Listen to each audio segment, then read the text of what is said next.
I hate this central bank digital currency. Hey, I don't have all the answers, but together, I know we can find them. Hey everybody, welcome to the show. Welcome to Rob Nelson Live. Thanks for watching. Appreciate having you here. Hope you all had a great 4th of July. Watch this. Do a little trick. That's going to be the Landy monkey.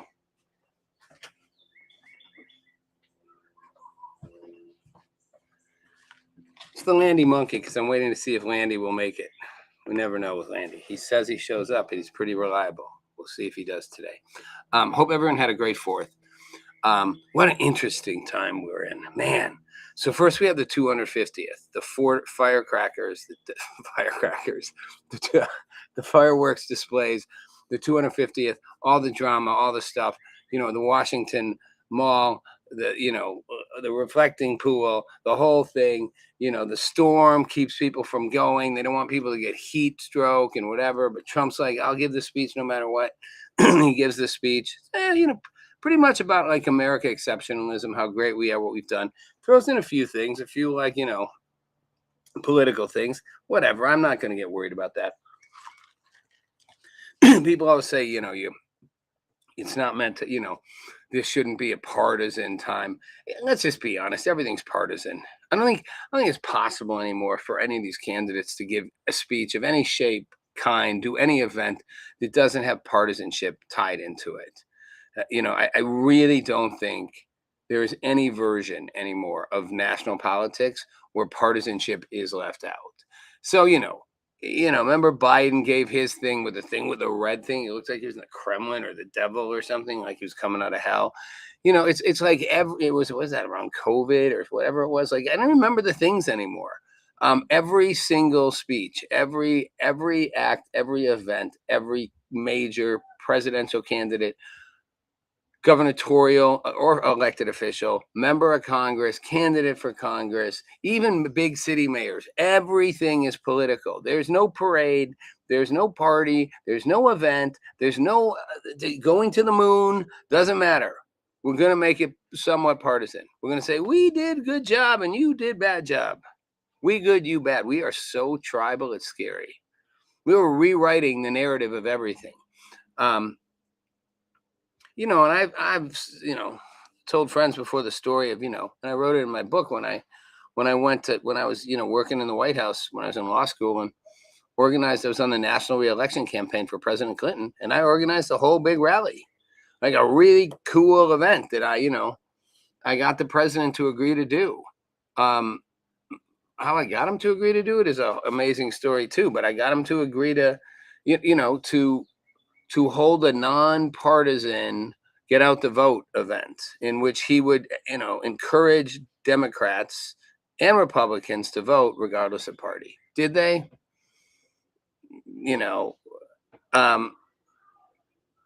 I think Landy's here. Hold on. I got to interrupt myself for Landy. He said, tell me, text you. Landy, I thought you didn't use Telegram very often. Landy can't make it, although Landy's here. Let's see if Landy's here. Landy, are you not making it or are you making it? It's okay. You want to talk for 2 minutes? You got to go. No Landy. Just Landy's icon. No Landy. We take Landy off. Landy goes goodbye. But isn't it nice to see his Bitcoin icon? Like, isn't it nice to see the monkey without Landy? Landy will be on next week, hopefully. So anyway, back to Clinton. So, the idea is here, like, get out the vote, do a good thing, vote, regardless of which party you vote for. It's important to participate, right? That's the lip service everybody gives. But I was on a mission on this. I was young. I was really trying to get a nonpartisan movement going. It was called Lead or Leave. I'd gotten a lot of headway, a few years earlier, building it, getting a lot of national attention. New York Times calling me the original spokesperson for Generation X, like literally helping to find our generation. It was the same arguments people are making now. We're screwing over, in our case, the next generation, right? We're getting a worse standard of living than our parents. People can't afford to buy homes. The debt is off the charts, and we're carrying the interest for that ultimately as individuals and as a country. We're dragging ourselves down. We're screwing over our environment. We're not improving our educational system. This was all 30 years ago. It's all the same. 20 years ago was the same. 10 years ago was the same. Today's the same. Just new people, new generations, new people screwing over, new people coming in to be screwed over. So, it's really about like participate in the system. And I've been very nonpartisan, had a lot of powerful allies on both sides of the political aisle. And Clinton promised he would do it, kind of came off me, getting some private time with him in the residence, in which I basically, through a carefully strategized idea in my head, pointed out all the pictures he had of Kennedy. And, he idolized Kennedy. He met him when he was 15 as a Boy Scout or whatever. And he was like, yeah, I love, I idolized him. And I was like, yeah, but, I totally said this just to get his attention, because he was like barely paying attention to me. He was like he was watching like CNN, whatever, sort of distracted, like I was there, but he's the president, he's busy. It was like just me and him. And I said, yeah, but Kennedy, walked the walk. You didn't just talk the talk. And I think a lot of people in my generation think you're just talking the talk. And he looked at me like he was he was Superman, gonna burn a hole through me, or on The Boys, Homelander. And I was like, well, I had to get his attention. And this is where he can tell me to go fuck off and leave. And there's the door. The Secret Service will walk you out. And this is like one night. And he looks at me and he's like, Chelsea said that to me last week. I was like, wow, I got saved because Chelsea said the same thing. Chelsea called him out.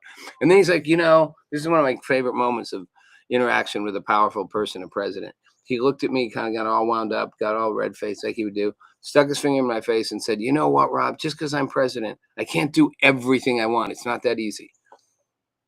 And at which point he's like, tell me what you want me to do. And I was like, well, let's start with a baby step. Let's put this big rally together. You're going to be down in, we'll be down in Georgia. Let's get REM. REM was big, REM was big in the 90s. Let's get REM to come headline it. We'll get, thousands of people free. No one has to pay.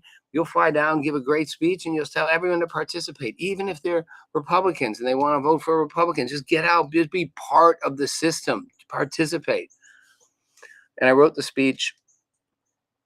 And he took the speech out of his pocket. I met him. I got to ride the motorcade. It was fun. Met Air Force One, jumped in the motorcade. Motorcade's fun. You whip through the freeways. Everything's blocked, open on your side, blocked on the other side. You're just flying like 95, 100 down the freeway. And he put the speech back in his pocket when he gave a stump speech that was all partisan, all about how Democrats will save the country, Republicans will ruin it, get out, support Democrats, vote for me, vote for Democrats. That was a long time ago. That was 30 years ago, partisanship. 30 years later, we are just as partisan. We haven't changed. Well, that's not true. It's gotten worse. We are more partisan than ever. I thought we were partisan then. When I wrote my book Last Call, or my book Revolution X, like I thought we were as partisan as we could get. I know people that said we'd always been partisan. The 60s were partisan. The 70s were partisan. Heck, there was partisanship before there was the Democrat-Republican Party of today. There was partisanship when Lincoln became the first candidate of the, quote, new Republican Party. There was candidate between the Tories and the Whigs. I mean, Jefferson, John Adams and Thomas Jefferson were both running for president, and they built the country together. They were like, they did the Declaration of Independence, signed the Constitution, Declaration of Independence. Like they were the signatories, they were the partners in crime. These are brothers who literally founding brothers who built what we are standing on 250 years later. And Jefferson went after Adams like no tomorrow. Accused him of being a traitor to the French, which, is why, if you know history, the story that they didn't talk for 25 years, because Adams was so mad. He's like, you went that low? You had pamphleteers put out that I was a traitor to the French so that I wouldn't get elected? Like, really? Really, brother? Really, founding brother? They didn't talk 25 years till Abigail Adams finally said, this is stupid, you guys. You've got a quarter century of this. You're both going to die soon. And then they thought Adams had died already. And Jefferson was like, it's because she kind of brokered it. It's like, it's too late. And it turns out Adams wasn't dead. And he's like, Adams, he was like, one of it was like, Adams Adams dies, Jefferson survives, or whatever. Turned out they were both alive, so they connected and kind of made peace. Point is, partisanship existed 250 years ago. Partisanship existed 50 years ago. It existed 30 years ago, 40 years ago. It existed in the 60s. It existed 10 years ago. It's just never been this bad. It's never been this outright bad. Part of it might be social media, that people literally can only see the lane they can see. I'm not even sure at this point if people aren't saying things that they believe are true, not because they just know it's the right thing to say, meaning it's politically the right thing to say, so they'll just pretend, but because they've actually convinced themselves that something that's completely false is true.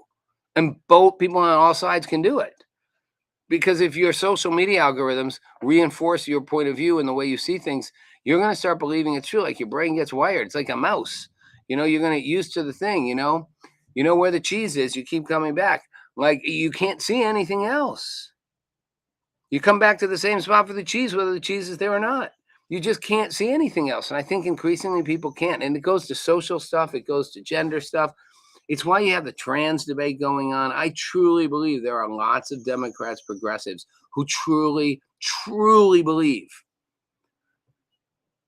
whether it is a weaponized thing from conservatives to use it, just the same way Democrats weaponize things to use against Republicans or not. This is an easy, low-hanging fruit, no-brainer. Biologically, boys are boys. Biologically, girls are girls. Then we become men, women, the whole thing. You can change your gender. You can identify as a different gender. You can identify as a different sex. You can identify as a man when you're born a woman. You can identify as a woman when you're born a man. You can act that. You can live it. You can even have sexual operations to correspond to that. What you cannot do is change your core inner biology, unless you happen to be born in that small number who are born on the thin divide, the intersex, as it's called. You're not. And now some scientists have come out and say, well, technically, it's not that black and white. It's pretty black and white. Pretty black and white. Males have the sperm. Females can, have the eggs. Males inseminate the females. They make the babies that extend the species. Kind of basic. Kind of hardwired. Doesn't matter what you think. Doesn't matter what you feel. Why is that such a big issue for people? You can identify however you want. You can live however you want. But it's all good. But let's not pretend biologically you aren't what you are. If you're born a boy, become a man, change to a woman, you don't have a period. You can't have a baby. It's just not how you're wired. And you're built bigger and you're built stronger. And that's why, you can watch all the WNBA you want. Caitlin Clark is off the charts, I believe. It's a separate story. The best guard, at least the top couple guards in the WNBA, and certainly the most electric player. And somehow her teammates voted her, or her, NBA, not teammates, the NBA players voted her 11th best guard. Who are the other 9, 10 guards better than Caitlin Clark? Find me one, maybe two. I don't know. Who are the other 8? Like, seriously?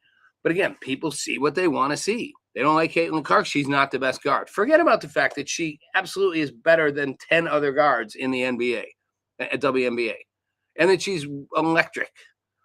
And that she's literally brought the sport to life. And why everybody else is getting paid a ton of money is because of her. But no. She's a so-so. That's people get wired. They see what they want to see. We want trans rights to be there. Boys can be born boys, become girls. And there's no difference at that point, Dylan Mulvaney is a man, a girl. I mean, and she's a perfect girl. She should be, woman of the year because she's a perfect woman. No, she's not just dressing up as when she is one. No. The boys on the volleyball team, the boys in the basketball track team, they won't be just inherently better than the girls. No, what? That's silly. It's called biology. Can't see past it. Well, that plays into our politics too. We can't see past the boxes of our politics. Simply can't. And it's gotten so hardwired at this point that I'm not sure there's any turning back. I really am not. So that brings me to we're going to come back to the 4th of July, but I want to, sort of sidestep to Graham Plattner in Maine. So this is, to me, one of the most fascinating political scenarios in a long time. And it plays into the partisanship. It plays into the split in the Democratic Party and the emergence of a powerful progressive flank that is taking over. It slips into the anti-Semitism that's underneath that, the kind of the pro-Hamas type mindset, and some of the hypocrisies around that. And it plays into the broader electoral map, and how we're going to play this all out going into the future. The new generation, the old generation of political leaders, the whole thing is all caught up in here. And Me Too movement. And you couldn't get a better mix of ingredients for a little political post 4th of July expedition. Let's go down the rabbit hole, folks. Let's go down the rabbit hole. So Graham Plattner, for those of you who don't know, candidate running for the Senate in Maine against Susan Collins, the longtime incumbent. Now, Democrats really want to flip this seat, and there's only about 5 seats realistically that people talk about, like mood swings and how the public reacts. That can play that can play more in the House, in the House of Representatives, where I think a widespread national mood swing could sweep seats. But even then, you're looking at how districts are, made up. Who makes up what? That's why the whole thing with gerrymandering and both sides carving up, districts to fit their, let's get more people who will vote for our side into our district. Let's change the lines. Let's move it left. Let's move it up. Let's move it right. Now move it back down. I'll just carve a path that captures where the people who vote for our team live. But in the House, you got a lot more. Senate is trickier. First of all, it's every 6 years, so not everybody's up for re-election.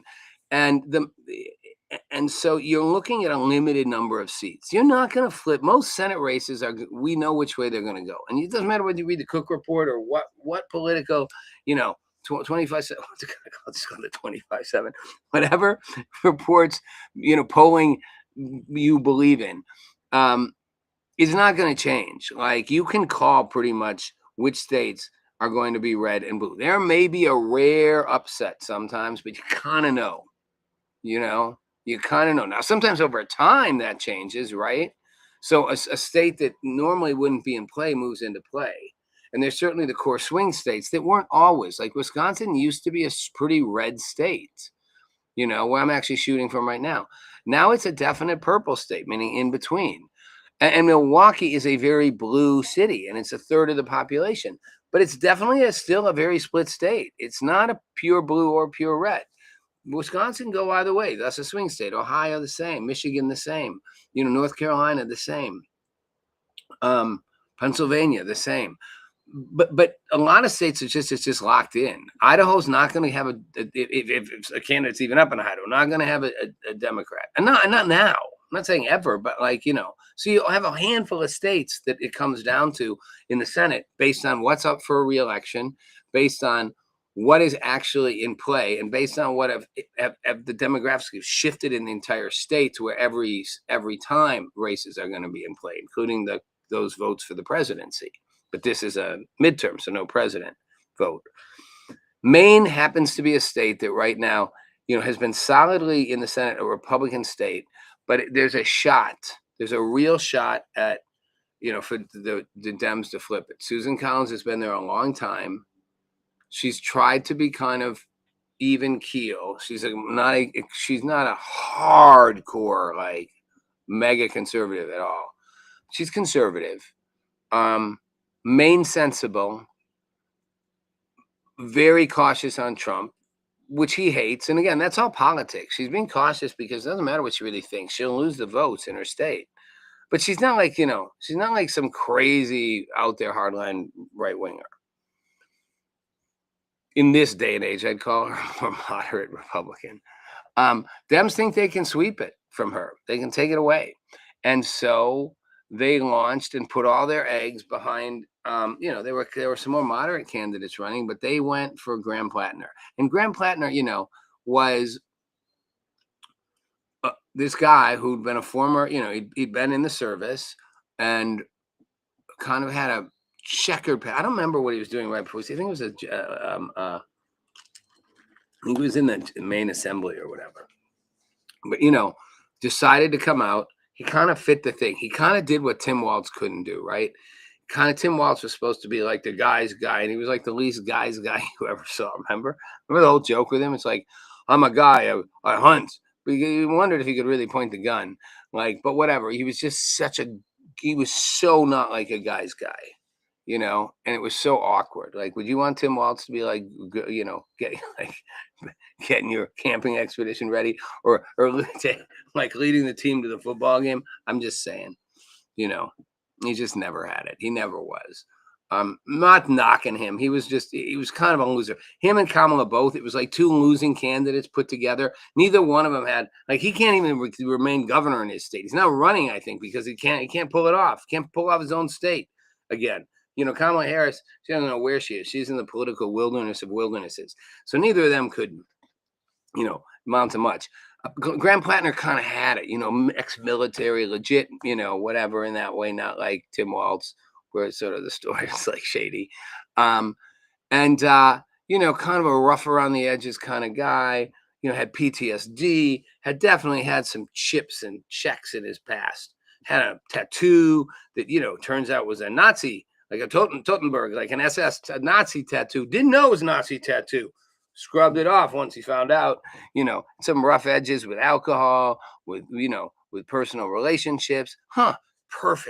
Perfect kind of guy. And most importantly, hates AIPAC, hates the Jews, hates AIPAC. Well, I don't hate the Jews, of course. No one hates the Jews. You just hate AIPAC and Zionists and Israel and everything else, but not the Jews. It's like Brutus. It's like Brutus and did Julius Caesar and Shakespeare. I come not to bury Caesar, but to praise Caesar.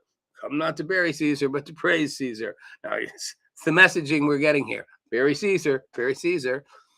Not about the Jews. It's about that AIPAC. And, you know, they control everything through the Jews that aren't the Jews that just happen to be Jews being controlled by AIPAC. It's not really, I don't like Jews. It's just, you know, happens that the Jews run everything. Look at AIPAC. He was in that camp. And yeah, you know, Hamas and those guys, good for them. Like people's liberation, right? I mean, God bless the LGBTQ flag that's flying above Hamas headquarters in Palestine, right? Woo, woo, woo, woo. I want to see all these people run over there and watch what happens. Watch all the women. First of all, you all going to get 50 lashes. Let's see that Iranian singer. She got 75 lashes for not wearing a hijab in a concert. She wasn't like in a bikini. That would have been like 500. 75. Can you imagine 75 lashes? Literally on your skin 75 times. This is not like BDSM fun play. Oh, look at the little red marks. This is fucking burning fucking bloodlines. You know? This is shit they did to slaves who were like, basically, they were ready to fucking put them. I mean, that's the end of, like, that's a lot. You're in pain. You are bleeding. You are scarred for not wearing a hijab. And they put her in jail and locked her up for a while, too. And won't allow her to perform her art for like 2 years. Oh, no. But, you know, I'm picking Iran here, but I'm saying, you know, that same mindset, that extreme is Islam. The Hamas, all that. These people really are like, you know, they really are like going to embrace women and LGBTQ and progressives everywhere. No. But anyway, that whole mindset, Graham Plattner had it. He stood by it. You know, he was against it. Chuck Schumer and all, you know, those guys, I'm done with them. I'm done with this, you know, the Democratic Senate leader, Chuck Schumer. He's part of that cabal of the AIPAC people.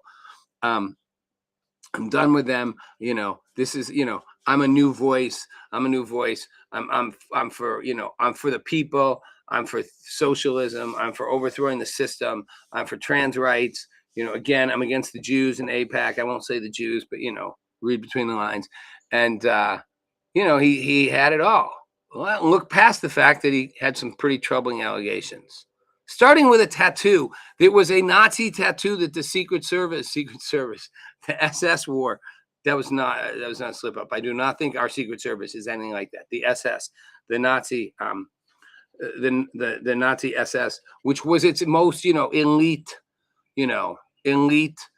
group of and the people who ran the prisons, the concentration camps. And he had a tattoo that was a symbol that they had. And he claimed he didn't know what he got. And some people gave him a pass and said, well, maybe he didn't know. He got it drunk. Maybe he didn't know any better. But then he did know. And supposedly when he knew he didn't take it off, he took it off eventually. Took it off, I think, when he was getting more public visibility. But then an ex-girlfriend comes out and says, he knew what it was. We talked about what it was. He told me what it was. They were proud of it because they were kind of like them. Like they were kind of the enforcers or whatever. What did the media do? Dismissed it. Why? Because the girlfriend happened to work for Republicans. So she's a Republican operative. So even though she said that and said that he did some really questionable things in their relationship and was emotionally abusive, the issue of the physical abuse came in, but it was close. Maybe sometimes, like, he definitely, like, was inappropriate on a lot of levels. And that was just the beginning of many. More and more allegations kept coming out. People kept dismissing him. People saying, oh, looked up his Reddit posts where he just, humiliated a guy who'd gotten a Purple Heart because he got shot and didn't die. And he's like, well, that motherfucker should have died because he was stupid enough to be out there. If that's what you're going to do and go the way he went, he deserves to die. Man, remember when they went after Trump for comments about, like, John McCain was in a prisoner of war because he wasn't tough enough or whatever. This is that kind of thing. Where is the media outrage at that kind of comment? And he said, well, it's just his PTSD and, he was just a soldier talking. Okay, I get it. Probably in chat groups, vets say things to vets that they wouldn't say probably elsewhere. I'll give that a possibility. But you start adding the things up. You're mocking a guy who got a Purple Heart because he said he was overweight and he shouldn't have gotten himself in that spot to begin with. Okay, first of all, Graham Plattner's a little overweight. He may be on the O train now, dropping it down. You had a Nazi tattoo on you. And at least one person who knew you and dated you and was close to you said you knew what you were doing. We'll dismiss her. We'll dismiss the other allegations. We'll dismiss the racist comments he made about black people. We'll dismiss the derogatory things he said about women. Oh, fine. Well, we're now through all that. And it comes out that the day, a week or 3 months or whatever after he gets married, his wife finds out that he has been cheating with, texting with all these other women. Sexting. He didn't even get through the honeymoon. I mean, period. Like, he's all into it. And it breaks, and she, defend the abuser. And I'm not saying that's abusive, but that's clearly, it's a violation of the agreement you just made. She didn't know he was doing it. She found out. She said, we went to counseling. We're dealing with it. Fair enough. But one more thing. You couldn't even get through, like, a minimum time with your new wife. Does that mean you really just are marrying her for political gain, to have that? Does that mean you just have a cheating problem? I don't know. All things, you just have impulse control problem, patterns showing up. They overlook all of it. She even says, how dare you, do that? That's our personal business. Sorry, by the way, sweetie. When you run for national political office, you're no longer your business. It's like Kelsey. It's like Travis Kelsey and Taylor Swift saying they want privacy. Okay, then go to a remote island that one of you owns and have a wedding there. Don't have a wedding at Madison Square Garden where you don't tell anyone where it is except everybody seems to know, and invite 1,000 people and watermark invitations because it's going to be secret. We're going to tell you where at the very last second. But could you please respect our privacy, everybody? We just want this to be for those we love, the close 1,000 people we love. And we thought we'd do it on July 3rd of the 250th anniversary of the U.S. because, that would be kind of a non-visible time where not much is going on, just a random weekend in the year.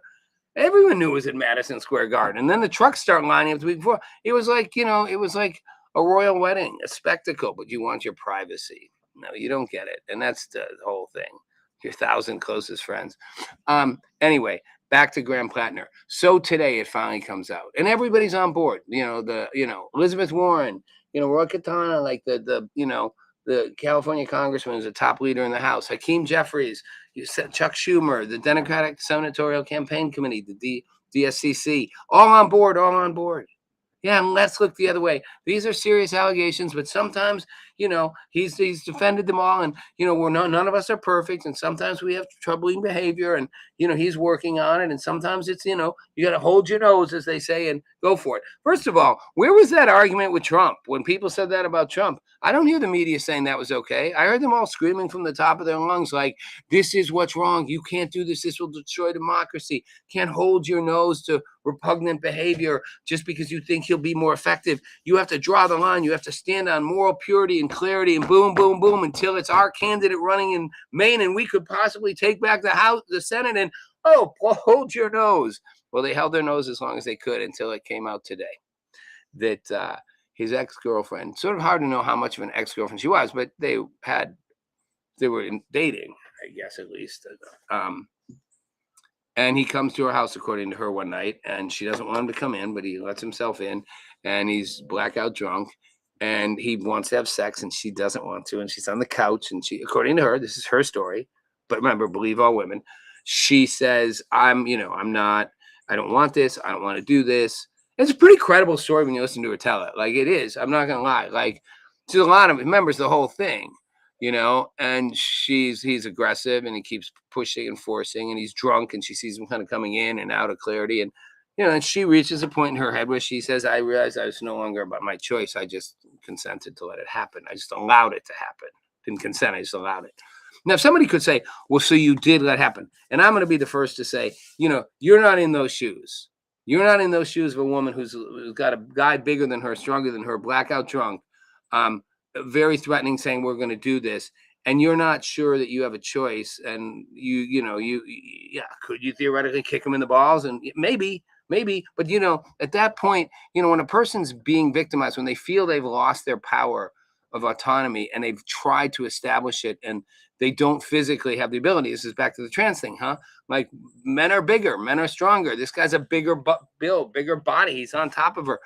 So, and he doesn't really remember exactly what he did. His story comes out. CNN carries it. Comes out of Politico. Today, within hours, the whole house of cards crumbles. Graham Plattner says, I didn't do it. I don't stand by. I'd never do this. Always consensual. But I understand why people are, people making stuff up. That's what people do, basically, like all the other accusers. And suddenly the political establishment turns on him. Suddenly Ro Khanna is like, Tim, it crossed the line. I can't do this anymore. We got to pause for 1 second.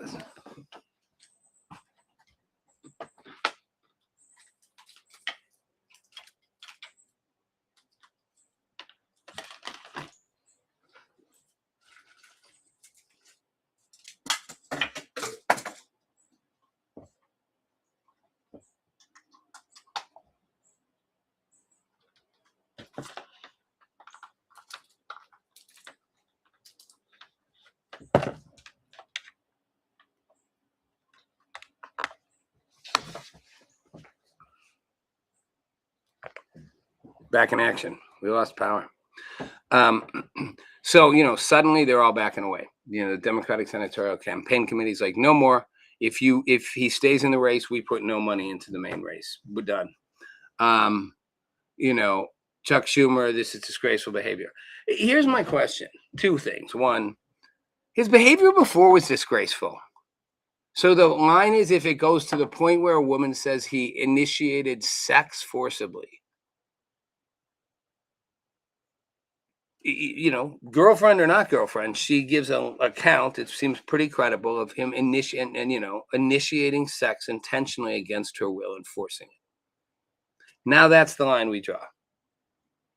So just being inappropriate, sexually harassing somebody, inappropriate contact, being a racist, being a homophobe, being, derogatory toward this. I don't call him a homophobe, just derogatory toward him. And I shouldn't even call him a racist. I should just say he says a lot of derogatory things about Black people. Having multiple women come out and say his behavior was not only inappropriate, but it was abusive. It was unstable. You have a Nazi tattoo, and at least one girlfriend, like I said, remembers it as something you were proud of, because you kind of, like, your team, your group, like, felt like you'd all gotten it. Like we were the guys who, like, fucking enforced the way the SS did. I don't know. That's a pretty specific thing to make up, but okay. So that's, suddenly now, and I'm not saying this, like, it's a horrible allegation, but I'm saying, this is the point where you suddenly go, enough is enough. Now your moral line has been crossed. Here's what I'm going to call BS on the whole thing. I don't think their moral line got crossed. I don't think they have a moral line. And I'm not just saying this about Democrats, but right now, Democrats, I'm saying Republicans, they can make the same argument. I'm not saying no individuals, Democrats or Republicans, have a moral line, but overall, they don't have a moral line. It's not a moral line that got crossed. It's a political reality line. They realized that this allegation now is too damaging for them to sustain.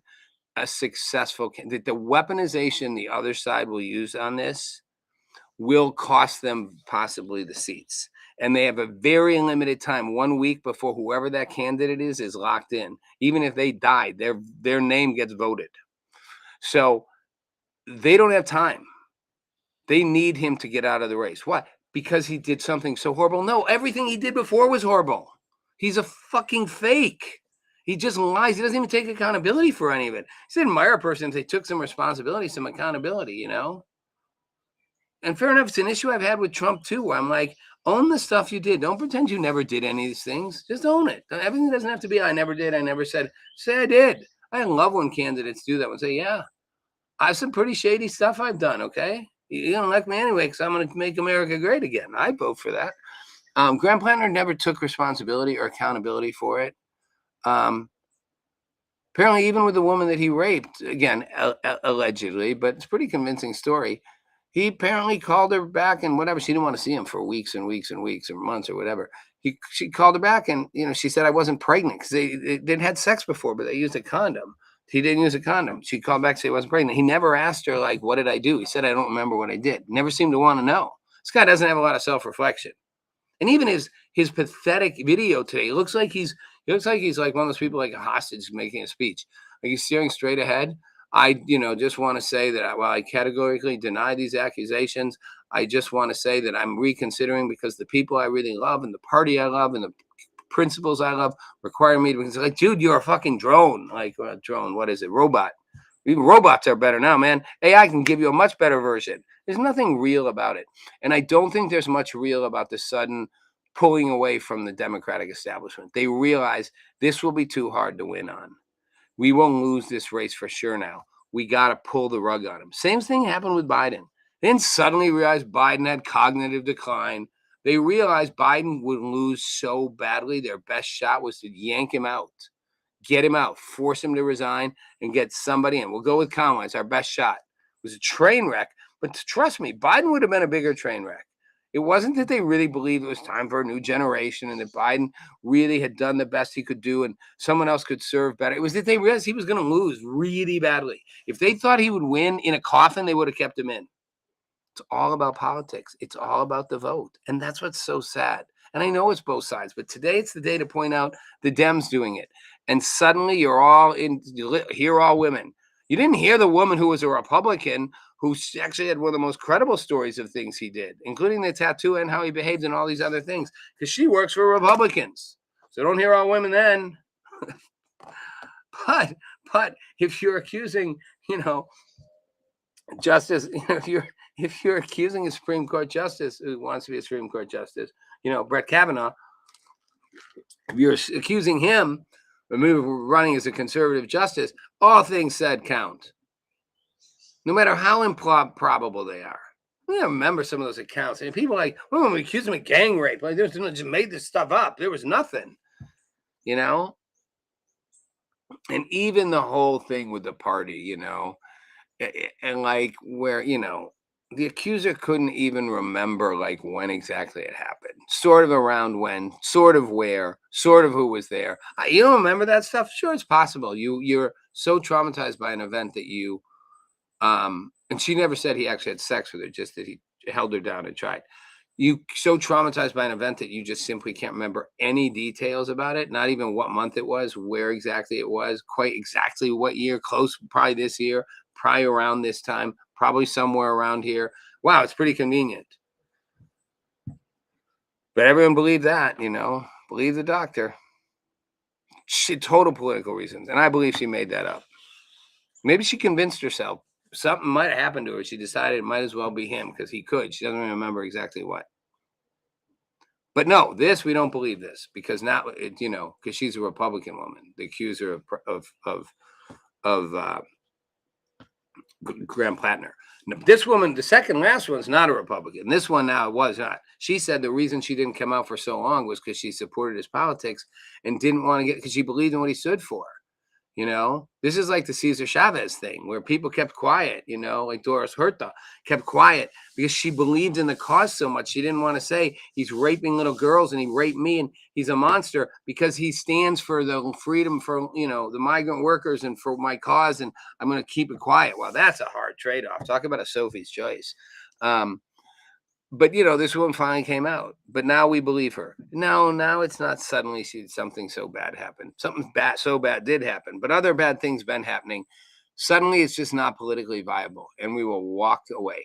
This is what I hate most about what American politics has turned into. I like people standing for what they believe in, no matter what. Stand, by your man, so to speak, or woman. But stand by them.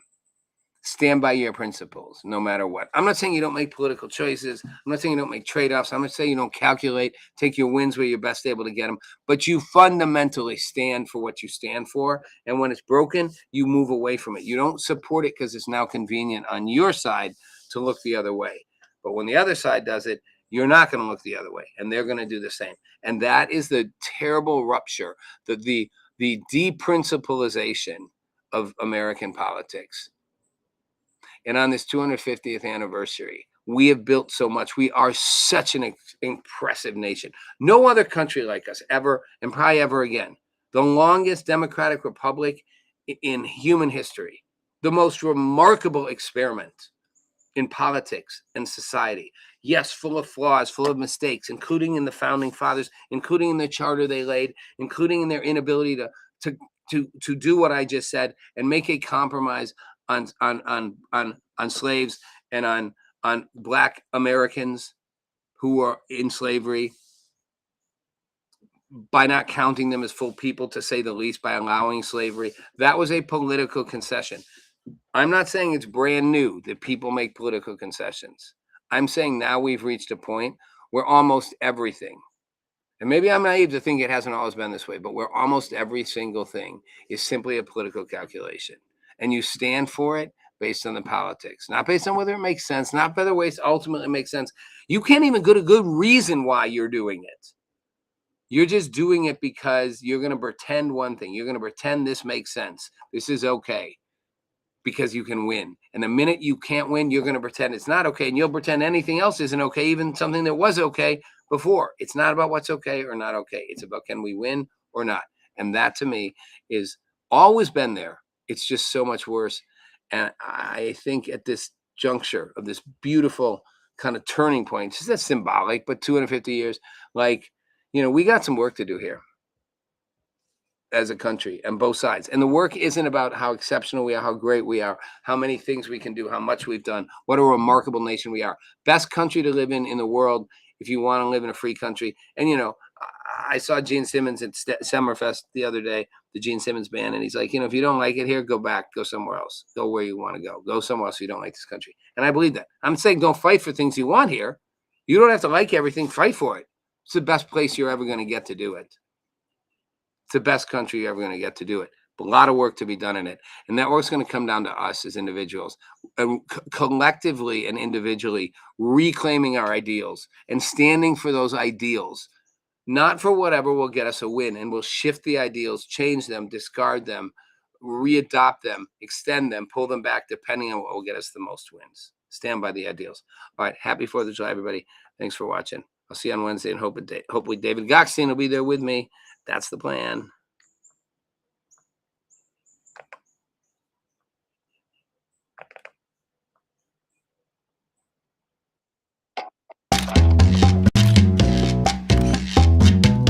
Meet Rob Nelson, talk show host. Because you got the 70s thing going there. I got someone's underwear. Robert Kennedy, thanks for taking a minute. Simple question. Tucker, It's good to see you. Listen, you're a Bitcoin maximalist. You're Bitcoin forever. I hate this central bank digital currency.